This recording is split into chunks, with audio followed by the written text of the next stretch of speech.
Hi! Welcome to Kishore Konaseema. వేడి వేడి mutton keema curry simple and ఈజీగా ఇలా తయారు చేసుకోవచ్చు. బ్యాచిలర్స్ కూడా ఈజీగా చేసుకునే రెసిపీ. కుక్కర్లో 4 స్పూన్ల ఆయిల్ వేసి 1 కప్పు ఉల్లిపాయ ముక్కలు వేసుకోవాలి. గోల్డెన్ కలర్ వచ్చే వరకు వేపుకుంటూ 2 స్పూన్ల అల్లం వెల్లుల్లిపాయ పేస్ట్ వేసి బాగా కలుపుకోవాలి. అల్లం వెల్లుల్లిపాయ పేస్టు ఉల్లిపాయలు బాగా వేగిన తర్వాత కేజీ మటన్ కీమా వేసి బాగా ఉడకనివ్వాలి. కొన్ని ప్రాంతాల్లోని కర్రీస్లో టమాటాలు వేసుకుంటారు, కానీ ఈసారి టమాటాలు లేకుండా వండి చూడండి. మటన్ టేస్ట్ బాగా తెలుస్తుంది. 1/2 స్పూన్ పసుపు, 2 స్పూన్లు కారం వేసుకోవాలి. కారం ఎక్కువ తినాలి అనుకున్న వాళ్ళు మీ కారాన్ని అడ్జస్ట్ చేసుకుని వేసుకోండి. ఉప్పు సరిపడేంత ఉప్పు వేసుకోవాలి.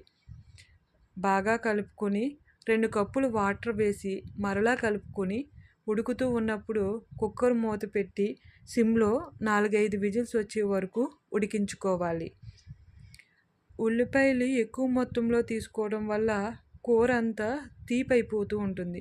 అందుకని నాన్ వెజ్ కర్రీస్లు వండుతున్నప్పుడు ఉల్లిపాయలు తక్కువగా వాడుకోవటం మంచిది.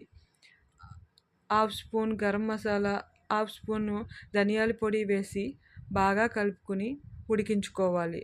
ఉడుకుతూ ఉన్నప్పుడు కొద్దిగా కొత్తిమీర జల్లుకొని స్టవ్ ఆఫ్ చేసుకోవాలి.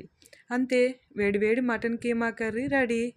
హాస్టల్ నుంచి పిల్లలు ఇంటికి వచ్చిన వెంటనే వేడివేడిగా గారెల్లో కానీ పూరీల్లో కానీ ఈ కర్రీ చేసి పెట్టి ఇస్తే చాలా ఇష్టంగా లొట్టలేసుకుంటూ తింటారు. మీరు కూడా ఒకసారి ఇలా ట్రై చేసి ఎలా ఉందో నాకు కామెంట్ చేయండి. ప్లీజ్ నా ఛానల్ని లైక్ చేసి సబ్స్క్రైబ్ చేయండి, షేర్ చేయండి.